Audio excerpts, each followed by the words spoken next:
সহযোগিতা বন্ধুবান সবাইকে শুভেচ্ছা এবং অভিনন্দন। আজকে আপনারা এখানে যে উপস্থিত হয়েছেন, যে লড়াইটা আমরা 5 আগস্ট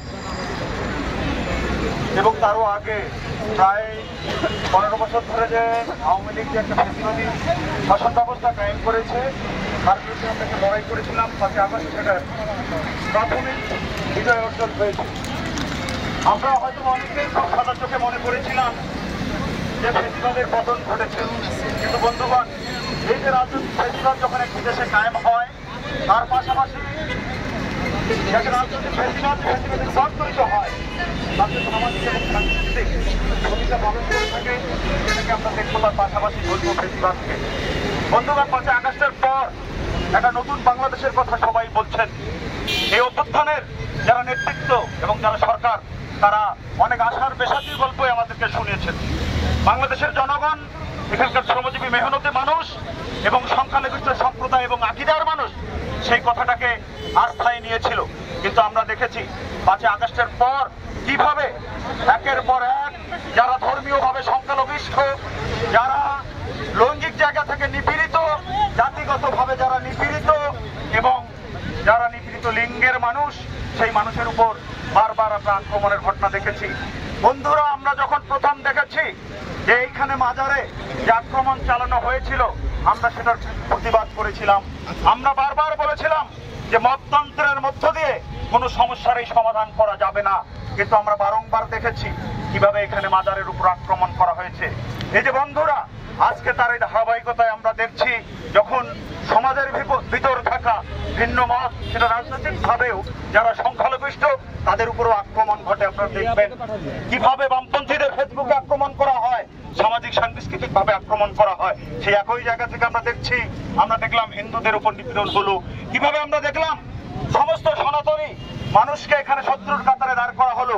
যেভাবে পার্শ্ববর্তী দেশে মুসলমানদেরকে বারবার প্রমাণ করতে হয় তারা কতটা ভারত প্রেমী, ঠিক একই রকম ভাবে বাংলাদেশে আমরা দেখেছি যে বাংলাদেশে তারা কতটুকু বাংলাদেশকে ভালোবাসে, বারবার তাদেরকে প্রমাণ দিতে হয়েছে। তার এই ধারাবাহিকতায় আজকে আমরা দেখছি ইসলামের ভিতর যে এত আকীদা, আমরা সেটা জানি, আমরা শুনে বড় হয়েছি। এই দেশ পীর এবং আউলিয়ার দেশ, কিন্তু আমরা দেখলাম হঠাৎ করে এসে যাদের মাধ্যমে এখানে ইসলাম বিস্তৃত হলো, ইসলামের পথে মানুষ আসলেন, সেই সব সম্প্রদায়ের মানুষের উপর আজ আক্রমণ করা হচ্ছে। বন্ধুরা, আমরা বলবো এটা হতাশার কোনো ব্যাপার নয়। যে লড়াই শুরু হয়েছে, সেই লড়াইয়ের ধারাবাহিক রূপ। আমাদের যদি ফ্যাসিবাদ মুক্ত হতে হয়, তাহলে আজকে এই যে দানব শক্তিটি ইসলাম রক্ষার নাম করে ভিন্ন মত ভিন্ন পথের মানুষের উপর যে আক্রমণ করছে, তাদের পক্ষ হয়ে আমাদেরকে লড়াই করতে হবে। এবং আগামী দিনে আপনারা সেই লড়াইয়ে আসবেন, এবং যদি আমরা বিজয় হই, তার মধ্য দিয়ে এখানে সত্যিকার অর্থে এই ফ্যাসিবাদের কবর রচনা করা যাবে।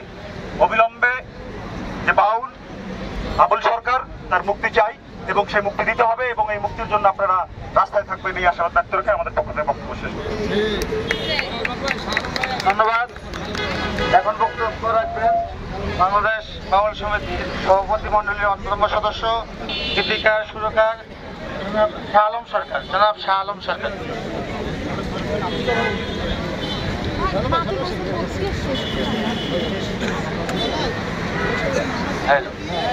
আসলে আমাদের বক্তব্য নয়, আমাদের প্রতিবাদ।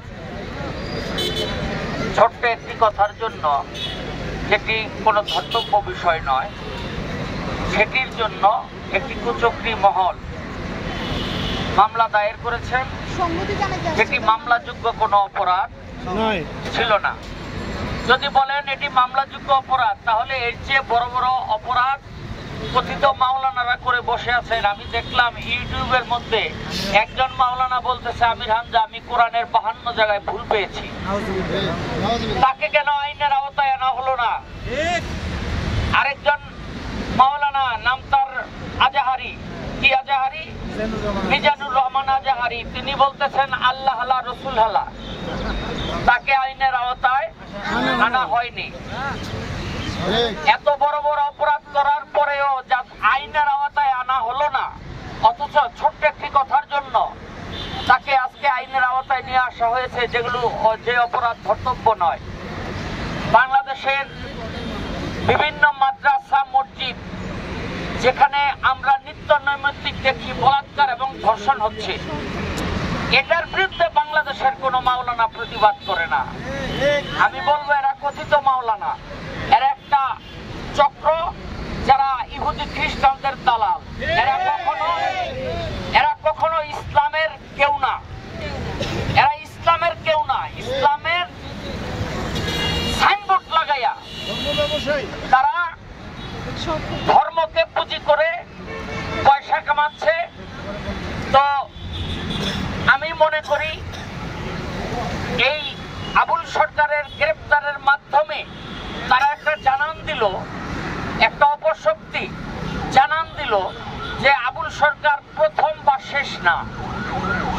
এরপরে এরে দিয়ে শুরু হলো সারা বাংলাদেশের বাউল গানকে ধ্বংস করে দেওয়া হবে।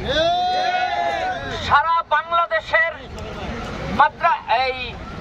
মাজার, বাংলাদেশের মাজার দরবার সুফিবাদ এদেরকে ধ্বংস করে দেওয়া হবে। এই হলো তাদের উদ্দেশ্য, যেটা আমি মনে করি। আমি কখনো কোনো প্রতিবাদ সভায় এইভাবে কোনোদিন আসি নাই। আজকে আমি আমার আবুল ভাইয়ের জন্য আমি এসছি। আমি ইউটিউবের মধ্যে দেখলাম যে কথাগুলো তিনি বলেছেন তার প্রতিপক্ষ গায়ককে, সেখানে আল্লাহকে উদ্দেশ্য করে বলে নাই।